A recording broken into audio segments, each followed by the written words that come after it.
Antes de existir uma jornada de trabalho, existe a jornada pelo trabalho, pelo aprendizado, pela capacitação profissional e pela inclusão social das juventudes. E para que estudantes, adolescentes e jovens também possam ter acesso às oportunidades no mercado de trabalho, existe o Espro. Oferecemos às empresas e parceiros de todo o Brasil um portfólio completo de soluções de recrutamento, com foco em transformar a sociedade por meio de projetos de impacto social personalizados. Embarque com a gente nessa jornada. Saiba mais em espro.org.br. Olá, estamos aqui na sequência de episódios do Radiocast Você RH no Conar, no stand do Espro. E agora o assunto é aprendizagem corporativa para jovens talentos. Para isso eu trouxe aqui uma referência desse assunto, que é o Conrado Schlohauer. Ele é sócio da Nove, palestrante, autor de 2 livros, best-seller, um fenômeno aí da aprendizagem. Conrado, muito obrigado por ter aceitado o nosso convite e estar aqui com a gente. Valeu, é um prazer. Tem que falar que eu sou colunista também da Você RH. Verdade, ele também é colunista da revista Você RH, tá lá no nosso site, sempre com textos maravilhosos que batem ali recordes de audiência pra gente. Boa. Obrigado demais pelo convite. Adoro conversar com você. E por acaso está gravado, mas veio pela conversa. É mesmo, né? Obrigado. Conrado, para muitos jovens, assim, quando se fala em treinamento na empresa, o cara pensa numa coisa, um curso chato, um horário que ele tem que parar de trabalhar. Como que você expressaria a real... Como que você transmitiria um valor legal para esse cara se interessar pela aprendizagem dentro da empresa? Boa. Acho que assim, primeiro, eu vejo de uma maneira geral, os jovens, quem nascido em 95 para cá, 2000 para cá, eles no fundo atuam como uma proxy, como um porta-voz da queixa que as pessoas mais velhas não querem fazer. Então quando eles acham treinamento chato, é porque outras pessoas também acham treinamento chato, mas eles estão num momento de mais voz ativa e talvez mais sem noção em relação a dizer o que não funciona. Então as queixas que eles têm, muitas vezes eu tendo a concordar. Então, às vezes, por exemplo, em programa de estágio, tem um onboarding gigantesco, são 6 semanas antes de começar, isso vai dando uma aflição. E na geração mais jovem, a gente tem um problema, que é, eles estão ainda na faculdade, ou se é aprendiz, está na escola mesmo. Então, eles estão convivendo com uma carga de ensino formal muito grande. Então, você, em cima disso, coloca mais algumas coisas, putz, cansa. Programa de trainees, muitas vezes, enfim, seguradoras, eles têm que fazer algumas provas, em banco, tem que fazer CPA-10. Então, a queixa é uma queixa de uma carga. Eles estão num processo de mudança de pedagogia para andragogia, né? De uma abordagem centrada na educação de um jovem adolescente, de um jovem adulto, uma abordagem centrada em aprendizado de adultos.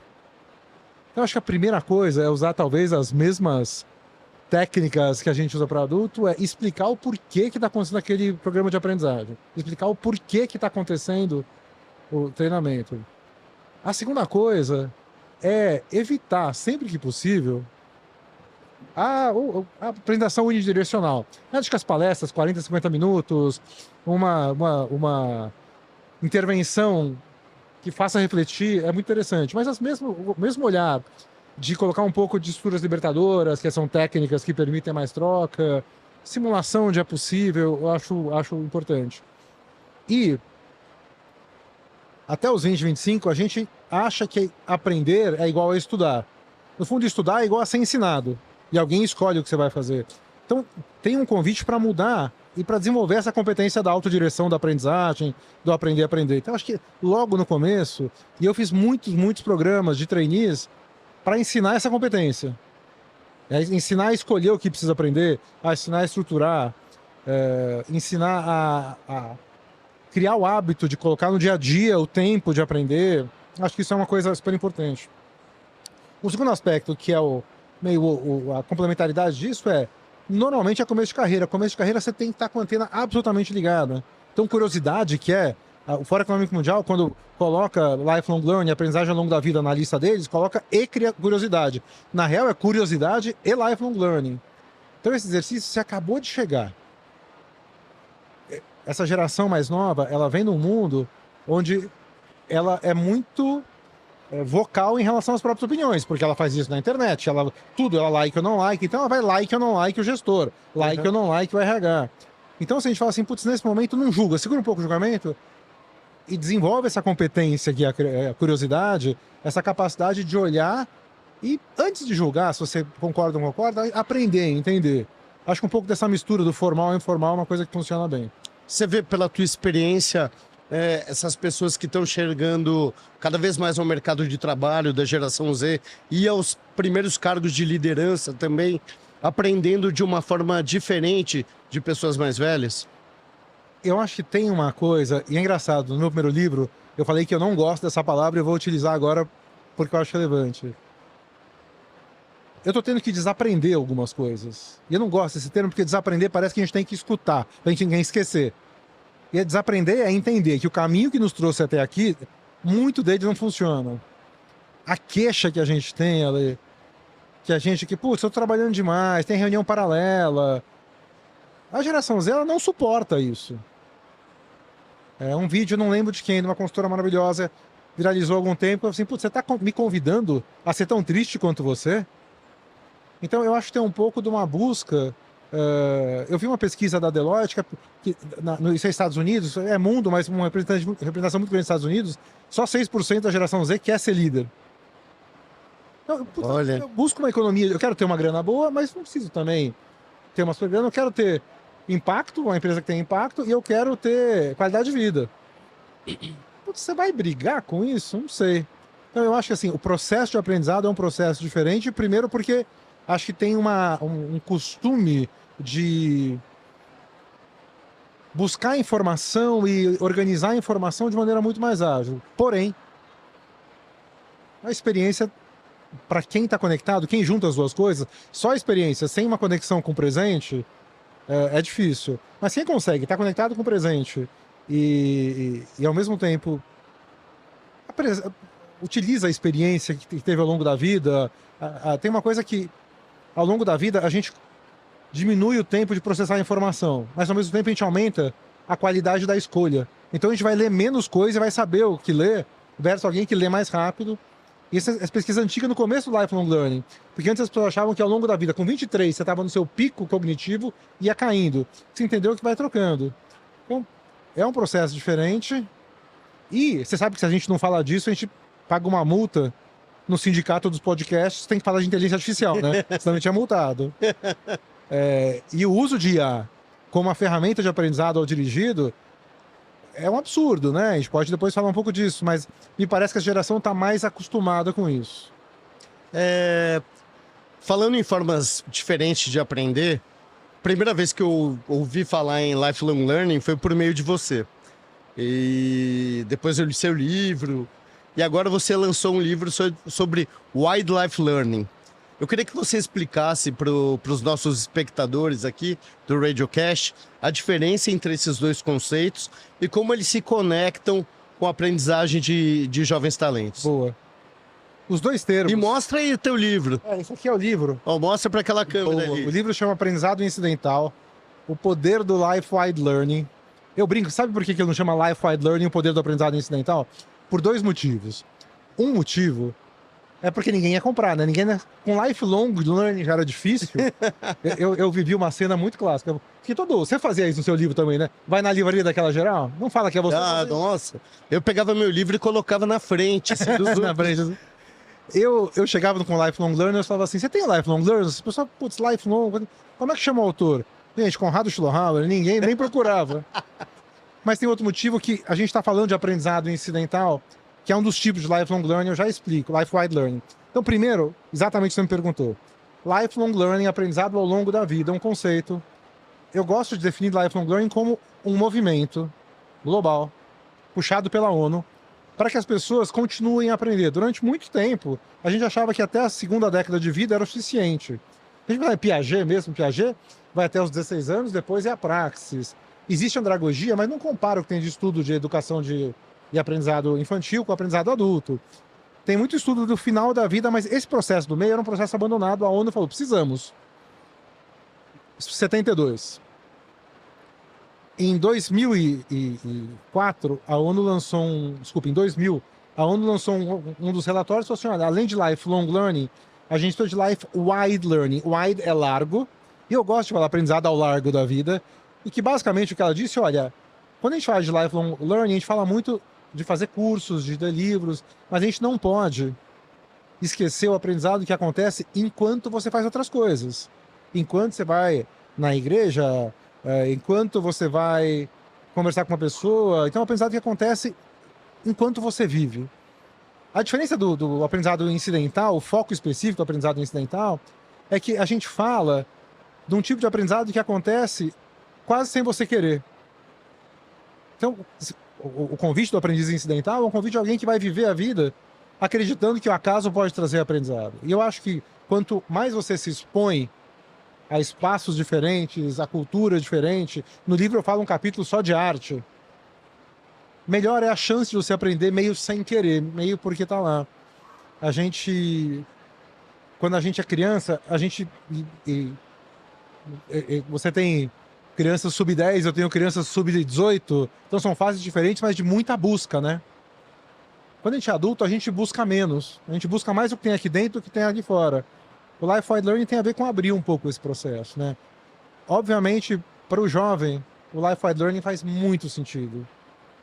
Então, se a gente conseguir organizar na empresa um momento de reflexão sobre o que a pessoa aprendeu e talvez não se deu conta, seja uma baita questão. Uma vez a gente fez um programa de trainees, posso falar, foi da Porto Seguro. A gente desenhou a parte de desenvolvimento do programa, junto com outras consultorias, e a gente fazia uma coisa que era de manhã, só os trainees, segunda-feira de manhã, e foi durante a pandemia ainda. Então eles estavam meio aprendendo.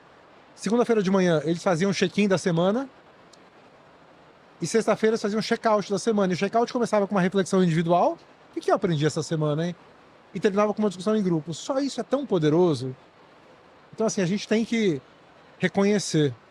Uma última coisa, sempre a resposta longa, né? Mas uma última coisa, o Fórum Econômico Mundial tem um movimento que chama The Upskilling Revolution, a revolução da requalificação. O que esse movimento fala, basicamente, é que a gente precisa, como empresa, passar a contratar pessoas pelas habilidades, pelo skill que eles tenham e não pelo diploma que eles tenham.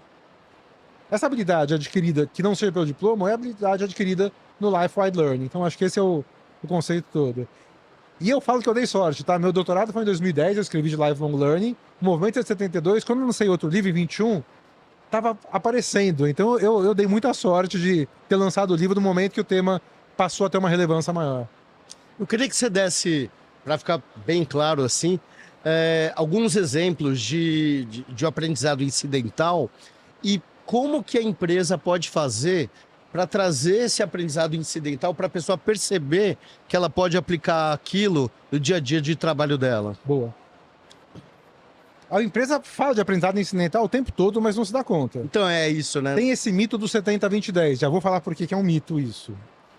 70-20-10, o aprendizado aconteceria 10% no ambiente formal, 20% nas trocas, 70% no dia a dia.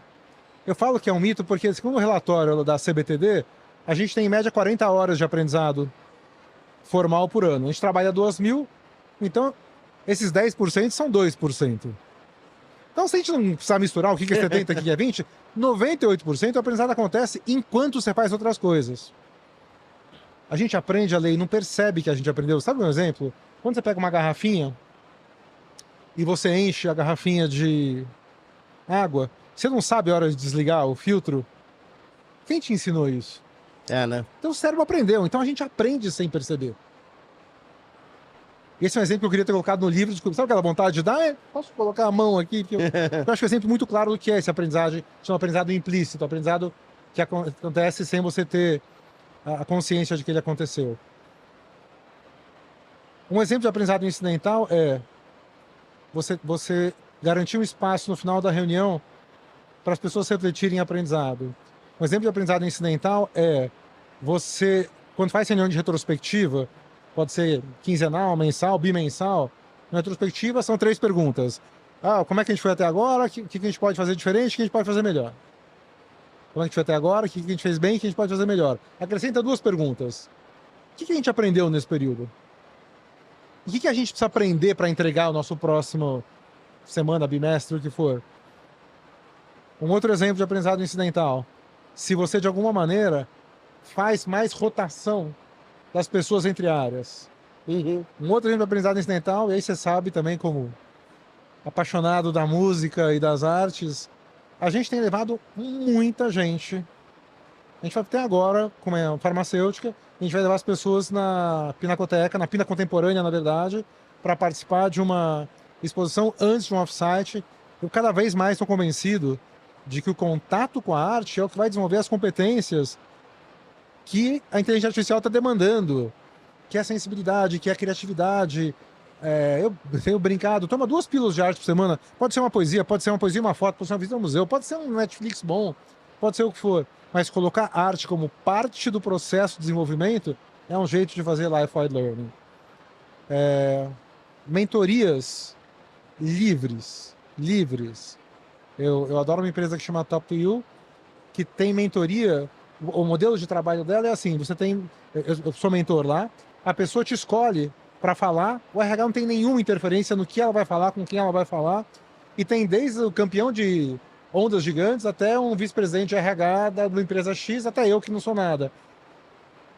A liberdade para a pessoa escolher o que ela quer falar, com quem ela quer falar, também é life-wide learning.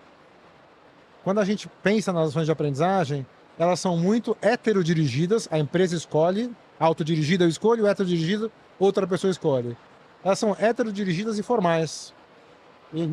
A gente tem que estimular a autodireção, e com isso é a liberdade, a autonomia, e estimular o reconhecimento do aprendizado que acontece no ambiente informal.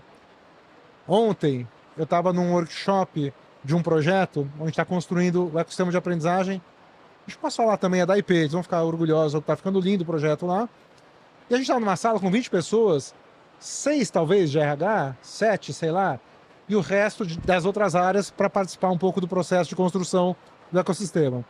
Daí a gente perguntou assim, você participa de alguma ação de aprendizado, ou que você aprende, que não tem a ver com RH? Daí a gente ficou quieto, é que nem pipoca. Pipocou, eu tenho uma coisinha que a gente faz lá, a gente troca livro. Perdão. Aí outro falou assim, eu tenho... Também, a gente, uma vez por semana, a gente se reúne para... De repente, das 13 pessoas, 9 tinham ações informais, life-wise, de aprendizagem. Só que elas nem chamam de aprendizado. Então, reconhecer a frase clássica lá na minha empresa, na Novo, a gente tem que formalizar o aprendizado informal sem burocratizar. Então, esse acho que é um baita espaço. Mas aí, por outro lado, tem que ter um carimbo, assim, gente, a propósito, isso aí que aconteceu, esse bate-papo é aprendizado. Para que a pessoa entenda que o aprendizado não vai acontecer só naquele ambiente, sala de aula, online, esse tipo de coisa. Conrado, quando a gente fala em aprendizagem autodirigida, eu acho que muita gente procura desenvolver um lado técnico que ela acha que a empresa espera dela, né? E a gente, cada vez mais, eu vejo que as pessoas estão valorizando soft skills, as habilidades comportamentais. Você acha que... Quais são as habilidades comportamentais mais relevantes para as pessoas procurarem desenvolver nesse momento? E para ela perceber que ela tem essa necessidade, né? Mais do que as hard skills, talvez.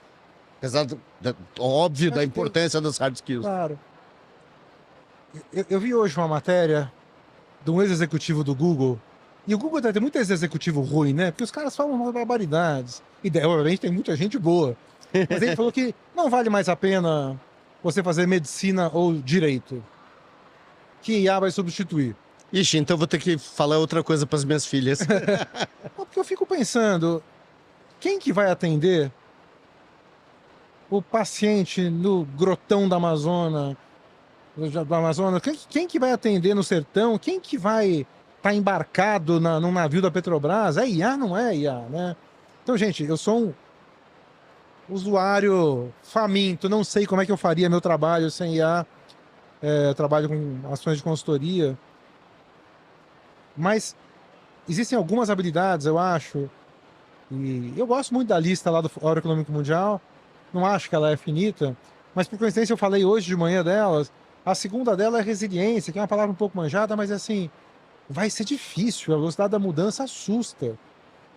A impressão que eu tenho é que no Brasil a gente está atrasado para a adoção de IA dentro das empresas. A gente está discutindo licença ainda.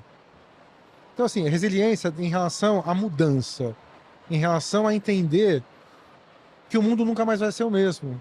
A gente vê a questão geopolítica, pensando, será que se o Trump perder a próxima eleição, o mundo volta ao normal? Não volta ao normal. Isso dá uma aflição em todo mundo, inclusive nas pessoas mais jovens. Antes de eu vir para cá, estava falando com a minha filha, Olivia. A Olivia está fazendo um intercâmbio no Wyoming, que é um estado americano. Wyoming, numa cidade com 7 mil pessoas. Eu estava vendo São Paulo de Juventude, o estádio de Juventude vazio tinha 6.500. A cidade toda podia estar no estádio em Caxias. E hoje ela falou assim, pai, mas é diferente aqui, tá um pouco difícil. E eu falei, filha, é isso, vai ser diferente, vai ser difícil. Então resiliência, capacidade de se adaptar, eu acho uma coisa importante. Eu acho que tem uma questão, e acho que isso é multigeracional, dessa relação no trabalho. Porque o quanto a hierarquia acontece, o quanto tem de estímulo, o quanto, olha, essa definição é uma definição minha. Então a relação de, não é comando e controle, mas tem uma hora que a decisão vai ter que vir de alguém. Como é que isso acontece? E acho que tem uma coisa que é uma habilidade, eu nem sei se é técnica ou comportamental, que é a primeira do Fórum Mundial, que é pensamento analítico. Eu ouvi na convenção da Burson, que eu escrevi o artigo, uma mulher, vice-presidente de RH da Siemens, eu acho, chama Vidya, e ela falou, sabe, a gente fica falando de prompt engineering, engenharia de prompt, nada mais é que pensamento analítico. É saber fazer pergunta e saber fazer resposta. Então acho que isso é uma coisa muito importante. E você vai me perguntar de PDI? Não, me pergunta de PDI. Porque eu acho que no momento para você parar e pensar sobre o que você precisa se desenvolver e conversar com a empresa, conversar com a sua gestão, deveria ser o PDI, o Programa de Desenvolvimento Individual, o Plano de Desenvolvimento Individual, onde você para e você busca informação, estuda avaliação de desempenho, e você fala assim, tá bom, esse é o caminho que eu quero. E aí dividir um pouco o que é técnico e o que é comportamental. Bom, tem um estudo que diz que o QI da população está diminuindo a cada década. E agora saiu um estudo dizendo que o exagero do uso do ChatGPT está trazendo também dificuldades cognitivas para as pessoas. Você acha que para o jovem que usa muito ChatGPT, inteligência artificial, tem aí um risco de que caia um pouco do pensamento crítico dentro das empresas? Eu acho assim, usar a inteligência artificial é um termo que a gente se apropriou, mas é muito amplo. A Alice, minha filha, postou num grupo de close friends dela, não é close friends, um grupo pequeno do TikTok, e a minha filha do meio, filha mais velha, me mostrou. E daí eu falei, mas é verdade isso? Era uma conversa dela com o ChatGPT. E era assim, seu safadinho, deu ABB, ABB, ABB. Você quer me enrolar nas perguntas? E a resposta do ChatGPT é KKK, me pegou no truque das respostas parecidas. Nossa. Eu falei, o que você estava fazendo? Eu falei, não, pai, eu fiz um resumo à mão, e a gente fala muito de fazer resumo à mão lá em casa. Ela tem 15 anos, 14 anos e meio. Eu tirei foto e pedi para ele fazer perguntas para mim. Ele estava meio chato, daí eu falei para ele assim, olha, você pode ser um pouco mais descolado e fazer perguntas um pouco mais difíceis. Como minha prova era múltipla escolha, ele fez perguntas de múltipla escolha. E daí eu percebi que tinha um padrão e eu brinquei com ele. Cara, tem tanta, do ponto de vista de metacognição, de pensar o processo de aprendizado, tem tanta beleza aí. E usou o ChatGPT. Eu acho que o ChatGPT, como uma muleta cognitiva, ele vai atrapalhar. E eu acho que ele vai atrapalhar tanto quanto a não leitura. Tem um livro, você conhece Mariana Wolf? Ela tem um livro super legal, que eu não vou lembrar o nome. Tem um que chama A Lula e sei lá. Procura aí, gente, Mariana Wolf, depois a gente coloca. E ela fala muito da preocupação que ela tem com o fim da leitura. Porque a leitura, e acho que a gente que é apaixonado por ler, sabe disso, a leitura traz o foco, traz a imaginação que você está lendo, você está descobrindo. Tô lendo um livro maravilhoso chamado As Primas agora, de uma escritora argentina de 85 anos. Então, assim, eu acho que a leitura já começou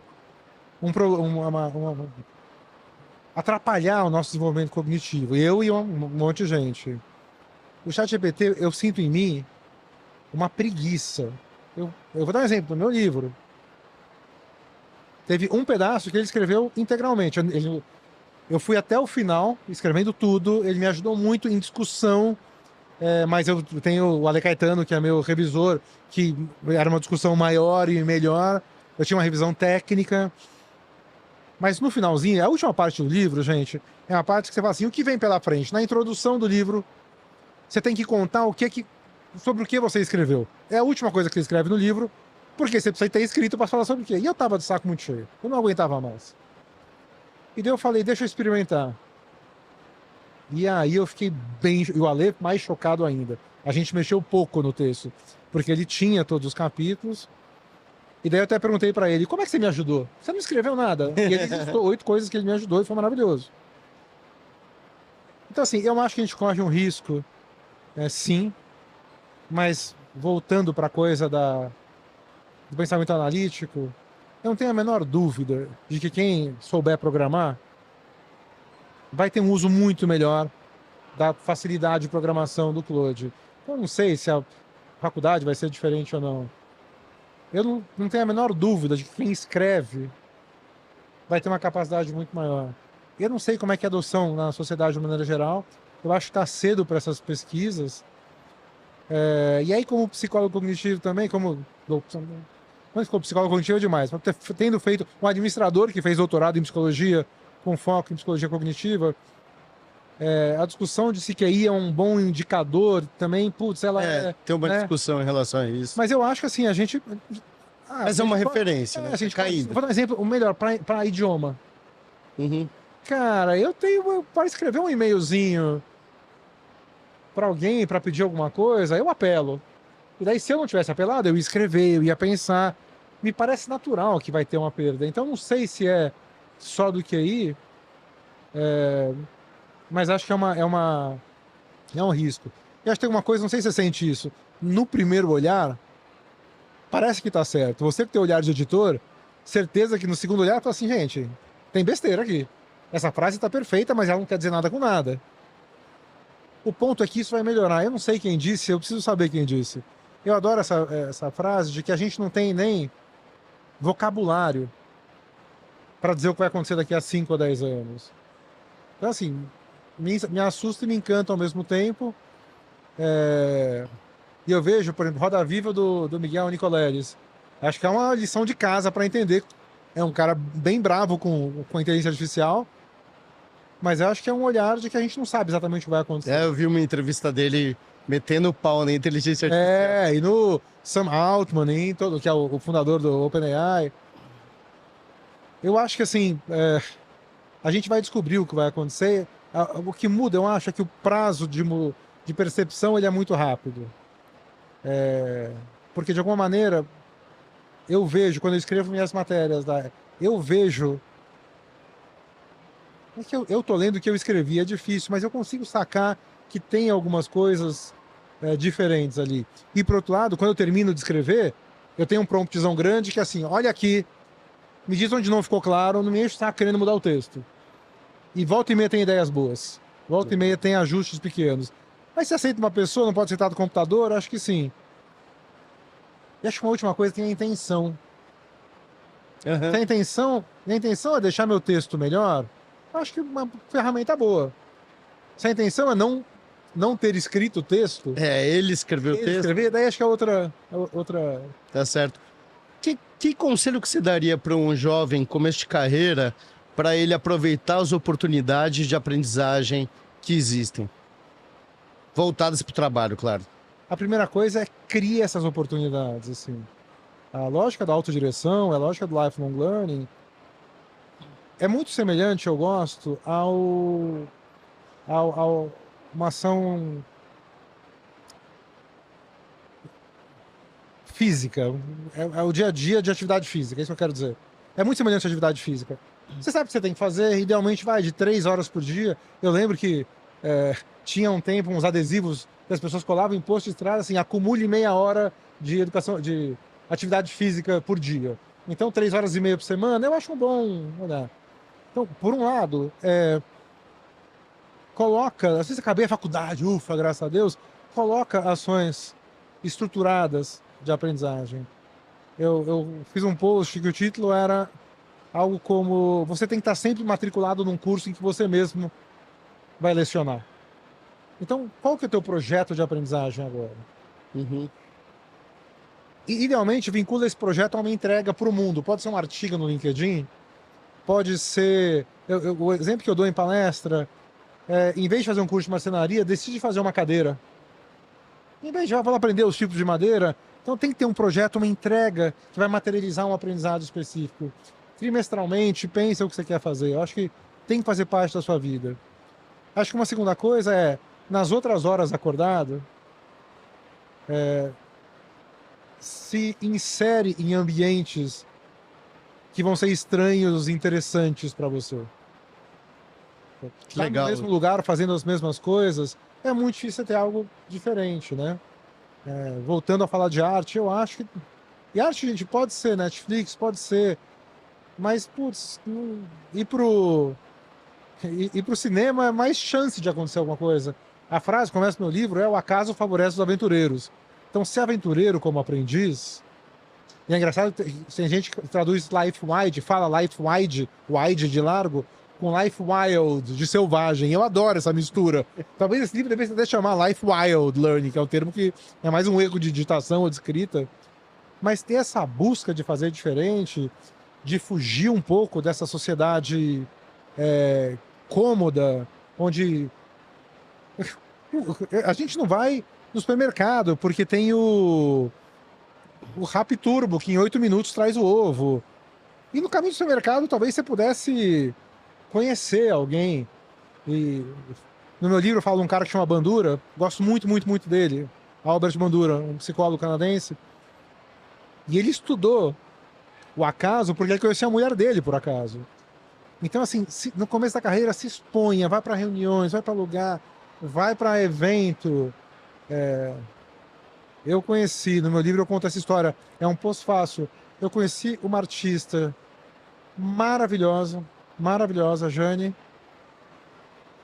porque em vez de dar uma palestra, ir para o aeroporto, ficar na sala VIP tomando Coca Zero, eu resolvi ir no Centro Cultural da Unifor ver uma exposição dela. Então, se exponha, e se exponha com interesse, com atenção. E uma dica, isso vale para todo mundo, mas no começo de carreira talvez seja mais legal, ter um diário de aprendizado.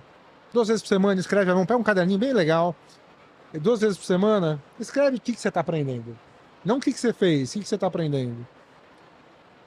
O Austin Kleon, daquele livro Roubo como Artista e outro, ele tem um blog, ainda tem um blog, que só é quase um caderno de reflexões dele. Esse tipo de coisa eu acho que é muito legal, porque no começo do mundo do trabalho você vai ver tanta coisa, que às vezes o teu cérebro vai jogar fora algumas. Se você escreve, você consegue fazer isso. E a última coisa, eu vou ler só um pedacinho, que parece uma poesia, mas é um artigo acadêmico de um cara chamado Jorge La Rosa Bondia. E quando eu li esse pedaço, eu falei, gente, isso é uma poesia, mas tá um artigo acadêmico difícil de ler, que fala sobre a experiência. Ele escreveu em 2003 uma coisa, que a experiência, a gente não estava vivendo mais a experiência, a gente queria viver o próximo, a gente queria julgar, só importava o que ia acontecer.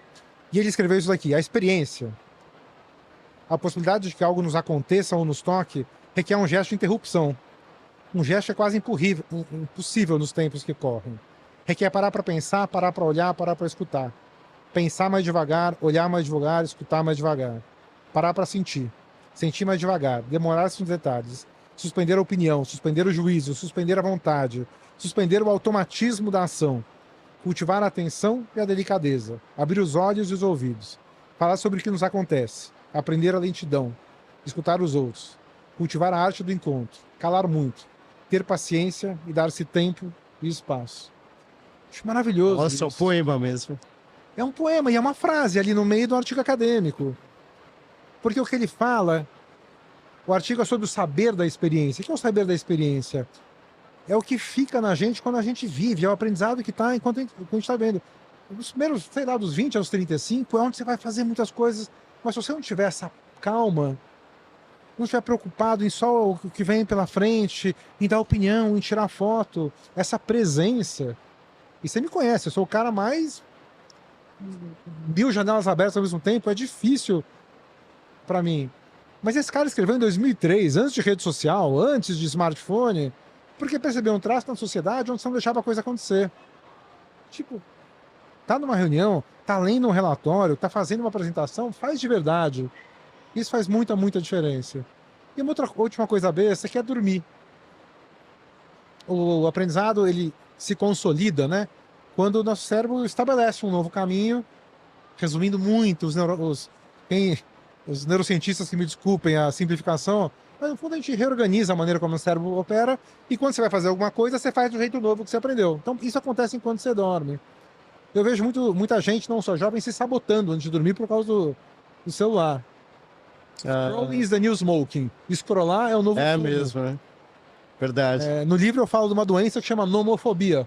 No more phone. Uma doença de uma angústia que a gente fica se o telefone não estiver perto. Tem 1000 caminhos de como usar menos, mas eu acho que tirar do quarto fisicamente à noite talvez seja uma coisa importante, sei lá. Mas presença, dar tempo, curtir o que está acontecendo. E mesmo no chat GPT, todo mundo fala assim, não, você quer fazer um site em 3 minutos? Você vai fazer um site bosta em 3 minutos. Você pode usar o chat GPT, ou o Claude, ou a ferramenta que for, com tempo. Talvez você demore 3 dias. Aí você vai fazer, vai experimentar, vai subir, vai dar pau no código. Você vai, então, assim, esse processo ele é um processo contínuo. E esse processo com mais presença, que na teoria não vai durar os 3 minutos, vai durar 3 dias, ele é mais rápido, porque ele é mais efetivo como processo. Agora, para acabar, cara, você é um filósofo da aprendizagem, tá por dentro das tendências, vai nos eventos de inovação. Como que é a tua relação com seus filhos quando se trata desse assunto de aprendizado? Isso muda pelo teu status, por tudo que você sabe disso? Minha esposa é pedagoga ainda. Nossa! Então, gente, eu tenho um contrassensozinho.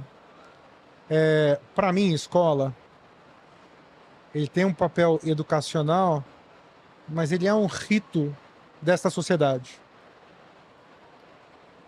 E eu acho escola um baita espaço para aprender algumas características que são importantes para o sucesso dele com os adultos. Disciplina.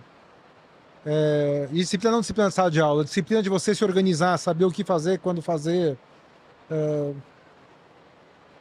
Adquirir conhecimento lógico, analítico mesmo. No fundo, a matemática é isso. Me dá uma raiva quando as pessoas falam assim, o que eu vou fazer com fórmula de Bhaskara? Porra, você vai aprender a pensar. Não vai aplicar fórmula. É que nem assim, não, olha, eu não tenho nenhum movimento que eu faço assim durante o dia, então não vou fazer supino. Não, você está fortalecendo uma cadeia muscular, né? Eu tenho uma questão com as críticas muito grandes à escola como um lugar que castra o pensamento das pessoas, porque transforma os professores em carrascos, e quando talvez a profissão mais linda do mundo, e a escola tem uma função social maior, muitas vezes de alimentar as pessoas, muitas vezes de ter espaço para os pais trabalharem. Então, assim, eu não entro nessa crítica que a escola é um campo de concentração, acho uma besteira isso. Porém, durante a pandemia eu escutei meu filho ter aula e eu escutei a seguinte frase, vê se você já ouviu, Ale. Escreve a data, pula uma linha, escreve seu nome completo, pula uma linha, escreve o enunciado. Eu falei, putz, mas ele tem 8, eu tenho 50 na época. E é a mesma coisa, então acho que tem muito espaço para aprender. Acho que a gente tem escolas e professores de mais qualidade e menos qualidade. Dito isto, não fugindo da pergunta, como é que é a minha relação com a aprendizagem? Primeiro, a aprendizagem não se limita à escola. A aprendizagem é papel principalmente dos cuidadores. Pode ser pai, mãe, pai, mamãe, ou avó, ou mãe só. Então, a gente que está junto da criança ou adolescente tem um papel fundamental. Na relação específica com a escola, a pessoa fala assim, mas você se importa com nota? Porra, eu me importo, sim. Não quer dizer que eu fique bravo se tirar nota ruim. Mas eu valorizo pra caramba o esforço deles de conquistarem. Tem uma história linda da Alice, que é a mesma filha do ChatGPT. No começo do ano passado, acho que eu contei isso no livro. Ela falou assim, pai, eu sei porque minhas amigas tiram nota boa. Porque elas estudam. E é maluco isso, porque é uma demonstração de mindset fixo e mindset de crescimento. Ela quis dizer assim, não é que elas são gênias, mindset fixo. Elas são dedicadas. E ela não me falou uma coisa, mas que ela pensou, eu percebi algum tempo depois, e isso eu posso fazer também. E ela resolveu, e os três resolveram o algoritmo do estudar para passar na prova, o algoritmo da antecipação, da organização do tempo, de fazer o resumo à mão, de criar o flashcard, aquela pergunta e resposta, de fazer mapa mental. Tudo isso eu acho muito positivo. O João, que é o menino mais novo, é o que toma mais advertência, e acho que tem que aprender também. Então, eu acho que tem a minha relação com eles em relação à escola especificamente, à educação especificamente. Se algum dia alguém reprovar, se algum dia alguém tiver uma dificuldade, não vai ter problema nenhum. Mas se fizer isso sem tentar, sem se esforçar, eu acho que eu acharia ruim. E acho que do jeito que a gente fez, tá funcionando, assim. A gente tem que tomar muito cuidado como pai. A gente fala de mentalidade fixa, de mentalidade de crescimento, né, gente?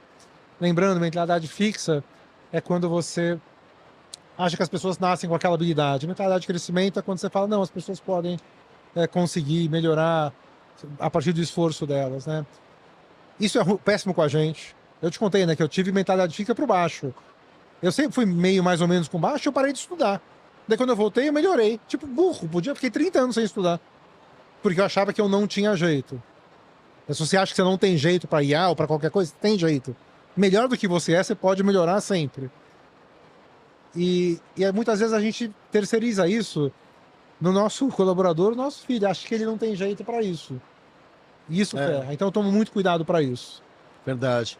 Ou seja, nós como pais também acabamos tendo o aprendizado incidental direto. Essa relação com os filhos. Imagina ainda mais quem trabalha com gestão de pessoas, que é o público aqui da Você RH, né? Sabe que tem uma coisa que dá para fazer com os dois, que é autorizar seu time a te dar feedback de coisas que você sabe que incomoda. Eu vou dar um exemplo. Eu tenho minha agenda muito cheia, que poderia ser uma desculpa para não entregar as coisas que eu prometo. E eu falo, gente, não deixa eu cair nessa armadilha. Porque gente, tô entupido. Porra, então não promete. Meus filhos, eles têm autorização e quase um pedido, que Deus sabe que eles aproveitam bem, a reclamar se eu tô no celular. Olha. E eles falam, pai, você tá no celular. No carro, sinal tá vermelho. Eu pego e eles reclamam, pai, você tá dirigindo. E foi um acordo nosso, assim. E no fundo, como esse acordo, eu não quero tomar feedback deles, você acaba fazendo mais coisa. E eu tô lendo muito mais à noite por causa deles também. Eu quero que eles me vejam na cama com o livro na mão, não com o celular na mão. Boa. Parabéns. Cara, muito obrigado pela entrevista, Conrado. Felicidade de te receber. E assim, né? Se a gente ficar aqui, vai que vai a conversa. Eu adoro esse papo. Adoro estar aqui com vocês. Obrigado demais pelo convite. Legal. E agradeço a você por acompanhar esse episódio especial aqui no Conar, no stand do Espro, do Radiocast Você RH. Falei aqui com o Conrado Schlohauer, que é o sócio da Nove, palestrante, autor, escritor, um filósofo da aprendizagem. Obrigado. E veja nossas outras entrevistas também nos canais da Você RH, tanto no YouTube quanto no Spotify. Obrigado.